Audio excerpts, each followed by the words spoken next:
Hi, I'm Rachel, and this is my Author's Answer video for December 2024. The Author's Answer series was brought to AuthorTube by J.D. Archer, who first started this series of reading and writing related questions with his writing group on his blog, and then he brought a handful of those questions and answered them on AuthorTube. So I will link to his blog and his AuthorTube channel down below, as well as my playlist of AuthorTube videos, because I have been playing this game. I guess it's not really a game, but I've been answering these questions sequentially for several months now. So yeah, it's been a really fun way to make some, AuthorTube related content on this channel. And I'm expecting to continue this next year because they actually got through a whole bunch of questions on their blog, and I figure I'll just keep going through them one at a time. And this month I am up to question number 93. And we are in the middle of a couple of fun types of questions where JD threw out some, phrases and encouraged his group to write like little synopses of, what type of book that, phrase could be describing in a title. Last month, in fact, I did, I think, Lemons and Steel, and I made it into a fantasy idea, except I realized after posting the video that in my synopsis I didn't actually include any fantastical elements, which actually I think is apropos. There is a bunch of fantasy out there which might just be, alternate world, but low on the magic. But I figure maybe if I were to add an appropriate magical element, I guess I should say the magic comes from the lemons. That would be my literal low-hanging fruit. But anyway, I guess I will put that, exercise aside and embarrass myself anew with a whole new exercise. Because this month's phrase is the practicality engine, and I decided to go for some science fiction.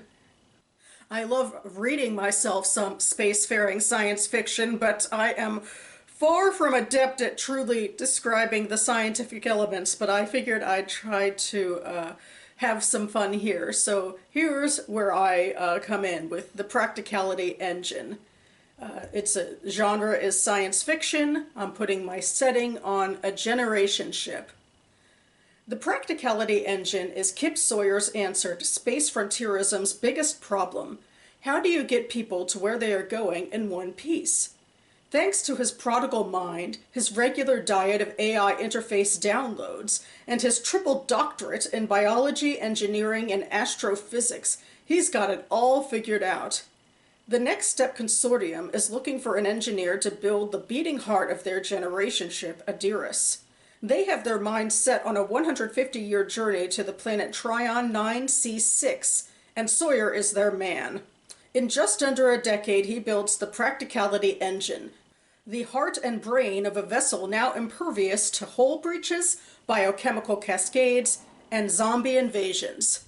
The Next Step Consortium takes off for space ahead of schedule, and Kip Sawyer settles aboard as he puts in his application for citizenship. But soon he finds out that the only practicality he didn't contend for was that of endless corporate government bureaucracy.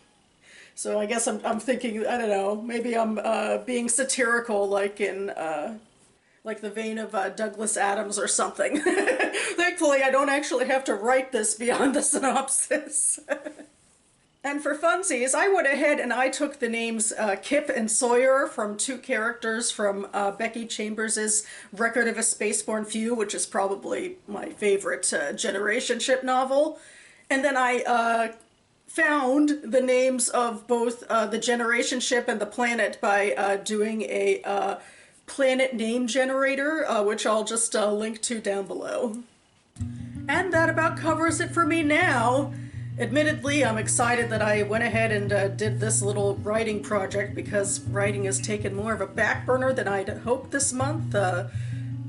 As technically speaking, I guess in my mind, my excuses, I privileged writing so much in NaNoWriMo that now I'm trying to privilege reading, and there's only so much time, but what can you do? And speaking of such, I'm actually on my way today to visit family for a little bit. My mother has joined a choir of senior citizens. They have their holiday concert, and I'm excited to see her. But I'm hoping to fit in some reading because in my next video, which I hope will be up imminently, I'll be, doing my AM reading update. And of course, that means I should have things to talk about. So stay tuned for that. And yeah, otherwise, I hope you are having a wonderful holiday season. And I hope that you keep on writing. Thanks so much for watching, everyone. And I'll see you next time.